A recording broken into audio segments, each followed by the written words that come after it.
cimiento se ha dado a la fe de Dios en su eterna palabra de amor. Con el propósito de compartir con usted todo el consejo de Dios, le presentamos A través de la Biblia, un análisis de la Biblia, libro por libro, que nos ayudará al crecimiento de la vida espiritual. Estos estudios fueron diseñados por el Dr. J. Vernon McGee, destacado maestro y expositor de la Biblia. Le invito a que nos acompañe en este fascinante recorrido de A través de la Biblia. Cuán firme cimiento la palabra de Dios. Qué gusto que me da saludarla, amiga. Qué gusto que me da saludarlo, amigo. Es un privilegio poder compartir estos momentos previos al estudio de la Biblia en esta jornada, compartirlos con usted, con su familia tal vez, con quien usted ahora se encuentre. Damos gracias a Dios por pertenecer a una familia tan numerosa en muchas partes, cuando nos unimos para recorrer en el autobús bíblico las páginas de las Sagradas Escrituras. Le voy a invitar ahora para que busque su Biblia, la tenga abierta en el libro que estamos estudiando en estos días, el Evangelio según San Lucas, en el Nuevo Testamento de la Biblia, Evangelio según San Lucas. Hoy corresponde que comencemos a recorrer juntos en el capítulo 2, verso número 2. Lucas 9, 2, y avanzaremos hasta el verso 43. Lucas 9, 2 al 43. Junto con su Biblia la invito para que use las notas y bosquejos que le hemos enviado y de esa manera aprovechará mucho más el estudio de hoy. ¿De acuerdo? Incluso en ese librillo que usted ha recibido puede hacer sus propias notas a mano y luego así enriquecer este estudio de la palabra de Dios de esta jornada. Antes de orar, quiero recordarle que al final de este programa de hoy vamos a dar nuestra dirección para que nos escriba. Y le invito para que elija una de las modalidades de contactarse con nosotros por correo electrónico, por teléfono o una carta en forma postal enviada a la dirección indicada. Bien, vamos a orar encomendándonos en las buenas manos de Dios. Señor y Dios, gracias por tu santa palabra, que ahora abrimos encomendándonos a ti, pidiéndote, oh Dios, sabiduría y entendimiento para aplicarla a nuestra vida. Oramos en el nombre de Jesús. Amén. Continuamos hoy, amigo oyente, viajando por el Evangelio según San Lucas. En nuestro programa anterior comenzamos nuestro estudio de este capítulo 9, de este tercer Evangelio, y decíamos que Jesús había enviado a sus discípulos a predicar el reino de Dios y a sanar a los enfermos. Ahora notemos que esto ocurrió antes de que Jesucristo muriera en la cruz. Hoy en día, amigo oyente, lo más importante no es la sanidad. Aunque Pablo tenía el don de sanidad, hacia el fin de su ministerio, al parecer, él no lo ejerció de ninguna manera. Hasta leemos que le mandó a Timoteo a beber un poco de vino por causa de su estómago, según lo vemos en su primera carta a Timoteo, capítulo 5, versículo 23.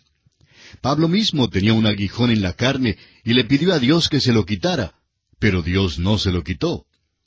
Al parecer, ese era un don que aún antes de que los apóstoles salieran de la escena, cuando el canon de las Escrituras quedó completo, el don de la sanidad quedó a un lado. La autoridad pasó de una persona a las páginas de la Escritura, a la palabra de Dios.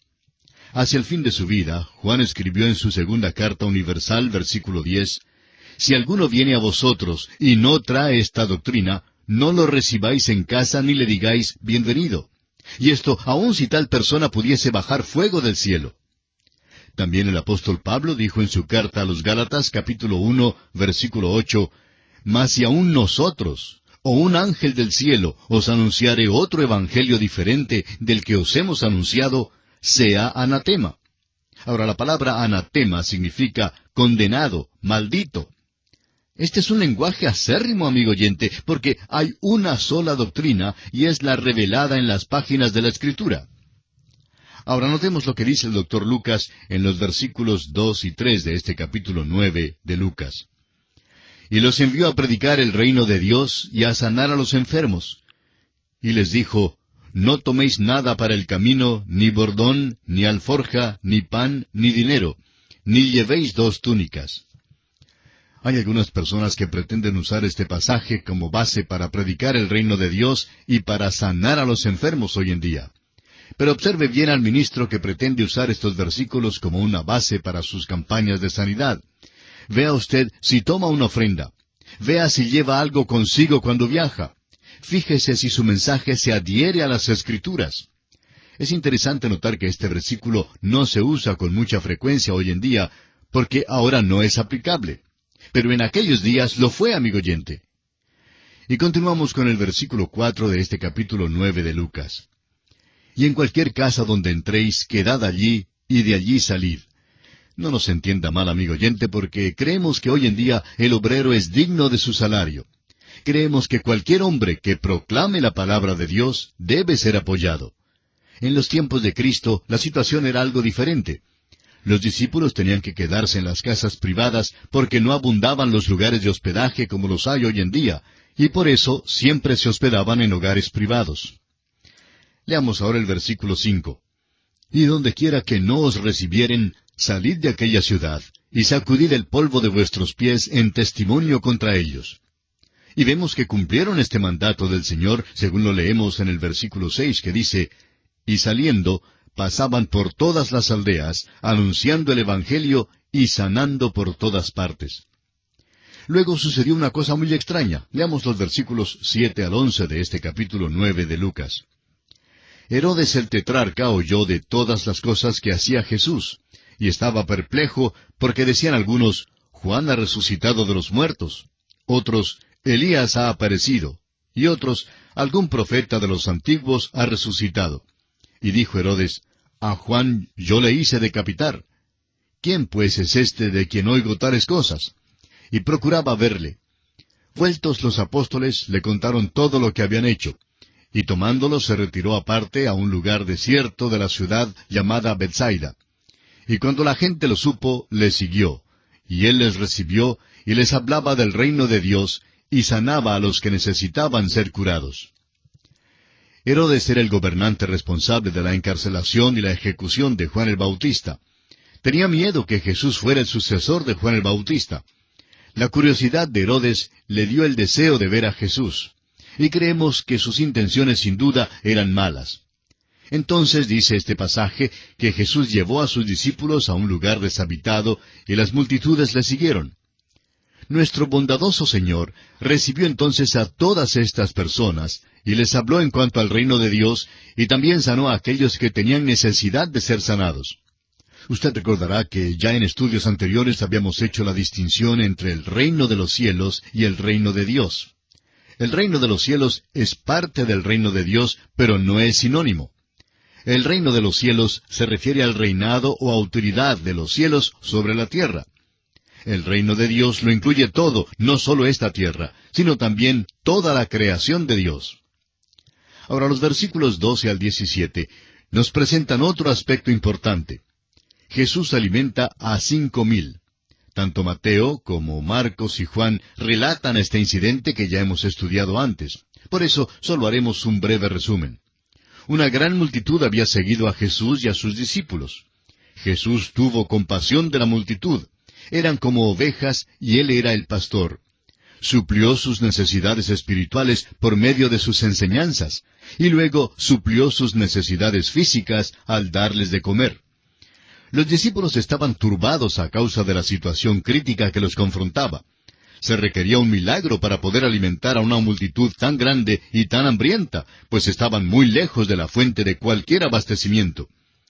Los discípulos se atrevieron a aconsejar a Jesús en medio de la presión de esta crisis, pero Jesús no siguió su consejo, un consejo que, por cierto, no estaba buscando. Recordemos que es Él quien manda. El Señor entonces mandó a los discípulos a hacer lo imposible. Y tuvieron que aprender, como nosotros también debemos aprender, que Él siempre manda a hacer lo imposible. La razón es obvia, es Él quien hará el trabajo. Vemos, pues, que tomó lo que tenían. Había solamente 5 panes y 2 pescados para 5,000 hombres, además de las mujeres y los niños. Creemos que estos panecillos eran solo bocadillos, mientras que los pescados quizá no eran más grandes que las sardinas. Debe haber sido una vista hermosa. Los habitantes de cada pueblo llevaban ropaje de cierto color. Los de cada grupo se sentaron juntos. Y estos diferentes vestidos de diversos colores debieron haber dado una impresión de una gran colcha abierta sobre la hierba. Y el Señor hizo un milagro aquí. El Creador, el que hizo los peces en el principio y causó que el grano se multiplicara en el campo, ahora, por la palabra de Dios, crea alimento para toda la multitud.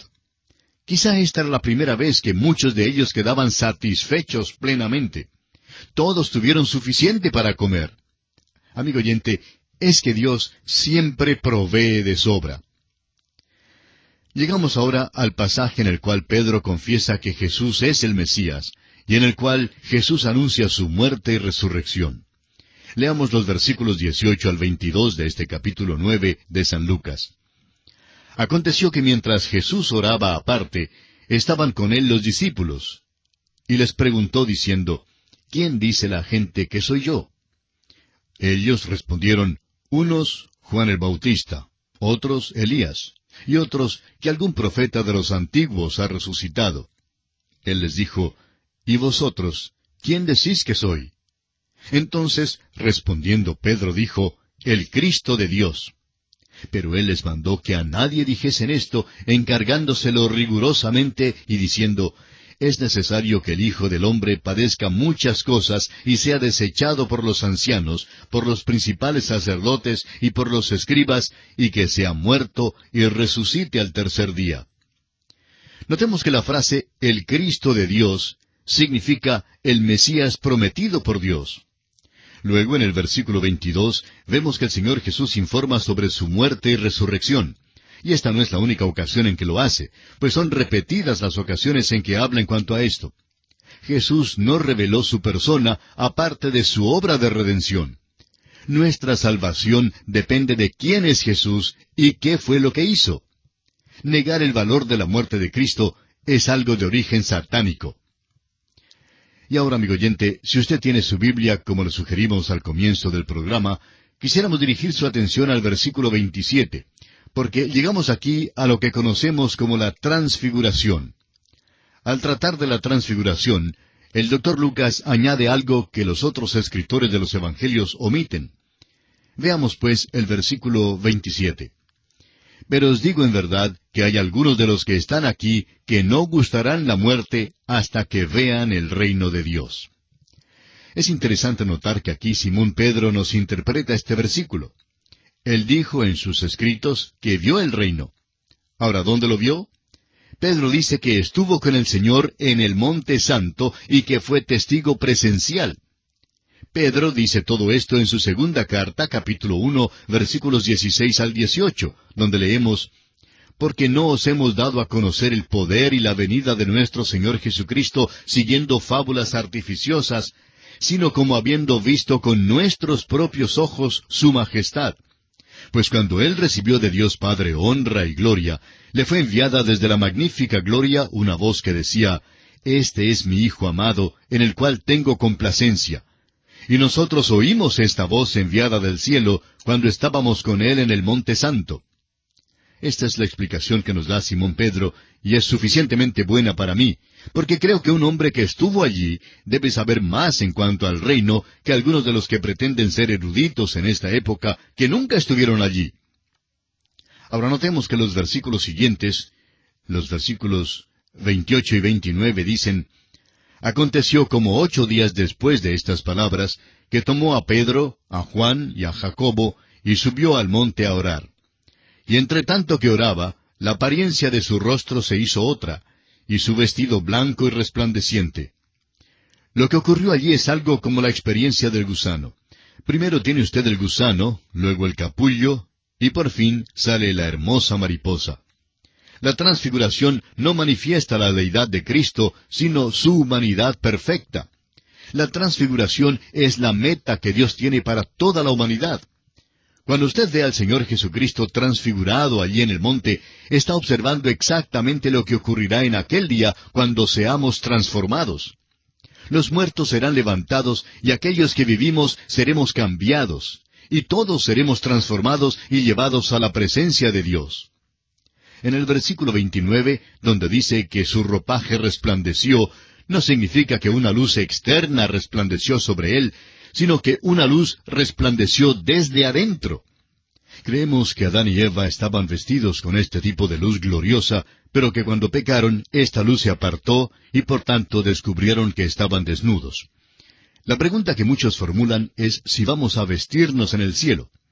Bueno, creemos que sí, pero no creemos que lo necesitemos, pues tendremos esa luz gloriosa que servirá de ropaje. Y esto es exactamente lo que pasó con Jesucristo en aquel monte de la transfiguración.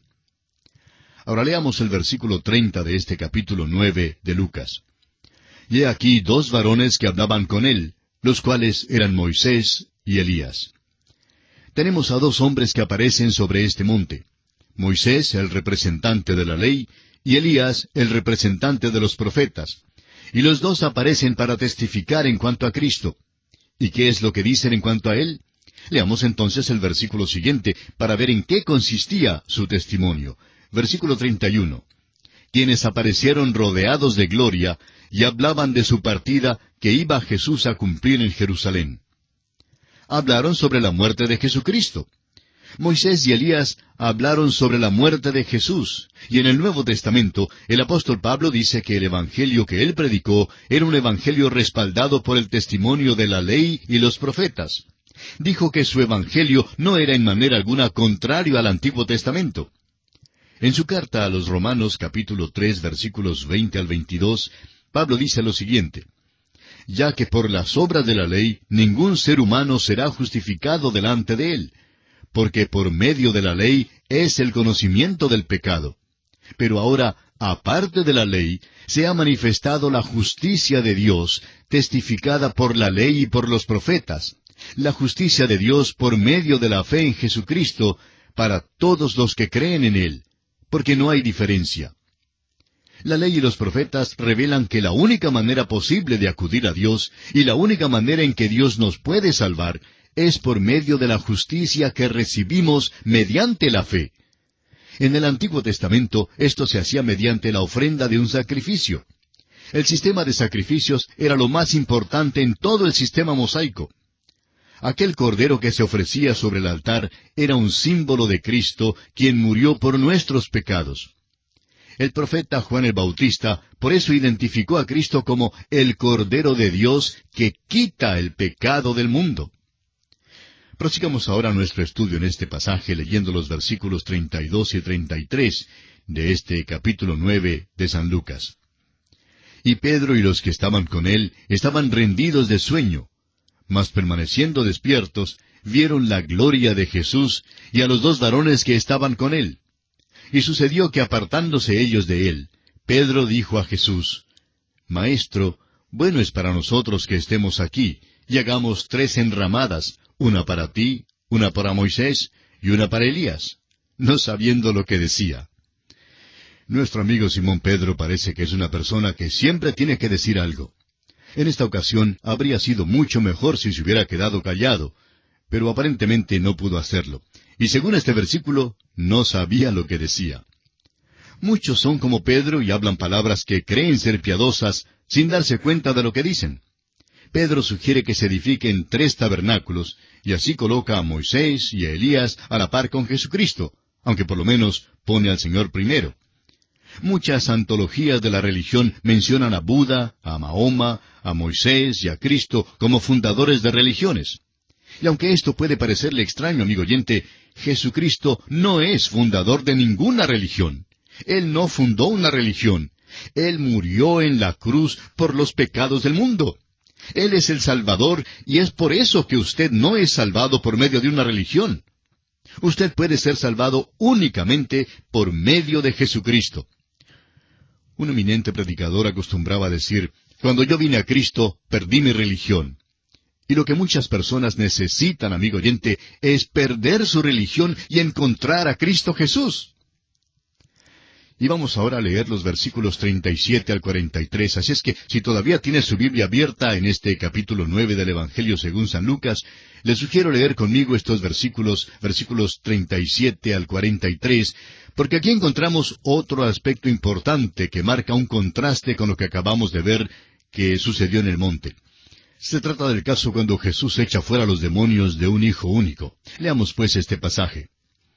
Al día siguiente, cuando descendieron del monte, una gran multitud les salió al encuentro.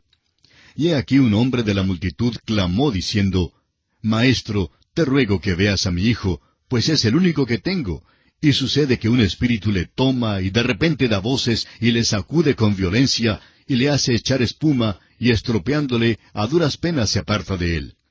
Y rogué a tus discípulos que le echasen fuera y no pudieron. Respondiendo Jesús dijo, Oh generación incrédula y perversa, ¿hasta cuándo he de estar con vosotros y os he de soportar? Trae acá a tu hijo. Y mientras se acercaba el muchacho, el demonio le derribó y le sacudió con violencia, pero Jesús reprendió al espíritu inmundo y sanó al muchacho y se lo devolvió a su padre. Y todos se admiraban de la grandeza de Dios.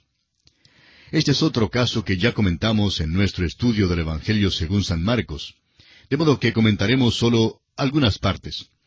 Toda esta escena es un cuadro del día de hoy. Jesús ya se ha ido a la gloria. Sus discípulos también están con él. Pero nosotros, en cambio, estamos aquí en este mundo, al pie del monte. Aquí reina la confusión, la avenencia y la impotencia. El mundo de hoy en día se porta como un hombre endemoniado y la iglesia es impotente ante la necesidad del mundo.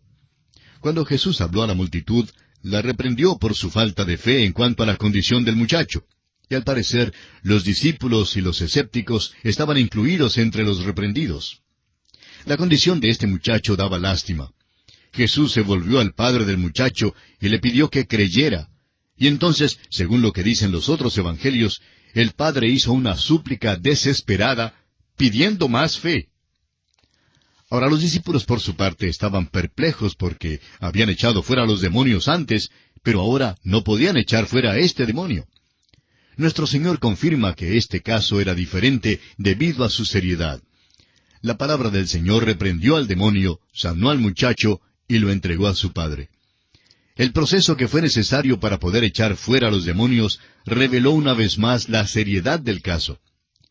El relato de este muchacho endemoniado también aparece en el Evangelio según San Mateo, capítulo 17, versículos 14 al 21, y en el Evangelio según San Marcos, capítulo 9, versículos 14 al 29. Bien, amigo oyente, vemos que nuestro tiempo ya se ha agotado, así es que vamos a detenernos aquí por esta ocasión. Concluiremos nuestro estudio de este capítulo 9 del Evangelio según San Lucas, Dios mediante, en nuestro próximo programa, y esperamos que usted nos vuelva a sintonizar. Será pues, hasta nuestro próximo programa, Dios mediante, es nuestra ferviente oración que el Señor le bendiga abundantemente. Lamentablemente el tiempo se nos ha terminado. ¿Qué le ha parecido el programa? Nos gustaría saber cómo le ayudó. En pocos segundos más le daré la dirección para que nos escriba. Usted puede escuchar, a través de la Biblia, de lunes a viernes, en esta emisora y en este mismo horario. Será un grato placer poder enviarle las notas y bosquejos de este programa. Estos libritos, sin costo para usted, le ayudarán a seguir paso por paso los estudios en cada libro de la Biblia. Su apoyo a este programa es muy importante para que podamos continuar día tras día con estos estudios bíblicos por radio. Pedimos su apoyo en oración y con sus ofrendas y donaciones para que podamos continuar en esta emisora. Si necesita más información o sencillamente para que nos cuente acerca de los beneficios que recibe de este programa, escriba a la siguiente dirección: A través de la Biblia, apartado 2805, Miami, Florida, 33265, 2805, Estados Unidos. Repito, programa A través de la Biblia, apartado 2805, Miami, Florida, 33265, 2805, Estados Unidos.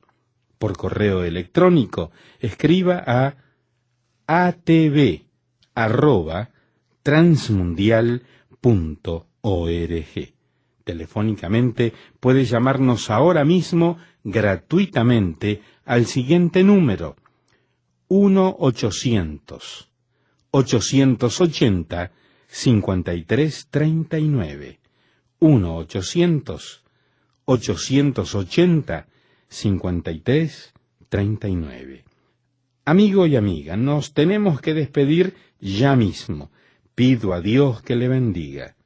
Este programa es producido bajo los auspicios de Radio Transmundial. Todo lo pagó Cristo, quien por mí libremente derramó su sangre carmesí.